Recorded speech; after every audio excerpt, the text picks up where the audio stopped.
இ-ஃபைலிங் முறைக்கு எதிர்ப்பு தெரிவித்து சென்னை உயர்நீதிமன்ற வளாகம் முன்பு வழக்கறிஞர்கள் போராட்டத்தில் ஈடுபட்டு வருகின்றனர். இது தொடர்பான தகவல்களை செய்தியாளர் ரமேஷ்குமாரிடம் கேட்கலாம். ரமேஷ்குமார், எதற்காக இந்த இ-ஃபைலிங் முறையை வழக்கறிஞர்கள் எதிர்க்கிறார்கள்? அவர்கள் வைக்கக்கூடிய கோரிக்கை என்ன? தமிழகம் முழுவதுமே கீழமை நீதிமன்றங்கள்ல அந்த நீதிமன்றங்கள்ல மனுக்களை தாக்கல் செய்யக்கூடிய முறை ஒரு இ-ஃபைலிங் என்ற நடைமுறையை அண்மையில சென்னை உயர்நீதிமன்ற பதிவுத்துறை அமல்படுத்தி இருக்கிறது. இதற்கு கீழமை நீதிமன்றங்கள் கடுமையான எதிர்ப்பு கிளம்பி இருக்கிறது. பல்வேறு நீதிமன்ற புறக்கணிப்பு போராட்டங்கள் நடைபெற்று வருகின்றன.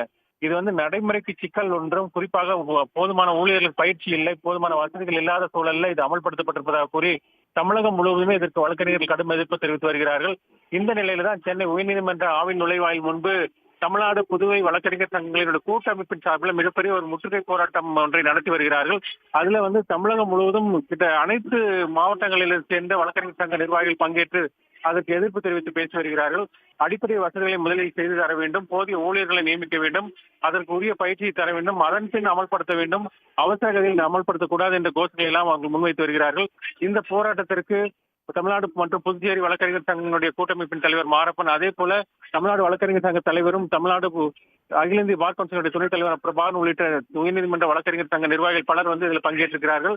அவர்கள் தொடர்ந்து இதை உயர்நீதிமன்ற பதிவுத்துறை நிறுத்தி வைக்க வேண்டும், உரிய பயிற்சி அளிக்க வேண்டும், உரிமை அடிப்படை வசதிகளை செய்த பின்பு இதை அமல்படுத்த வேண்டும் என்ற கோரிக்கை முன்வைத்திருக்கிறார்கள்.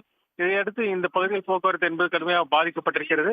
தொடர்ந்து தமிழகம் முழுவதும் பல்வேறு வழக்கறிஞர் சங்க நிர்வாகிகள் இந்த போராட்டத்தில் பங்கேற்று வருகிறார்கள். உடனுக்குடன் செய்திகளை தெரிந்து கொள்ள சன் நியூஸ் பெல் ஐகானை கிளிக் பண்ணுங்க.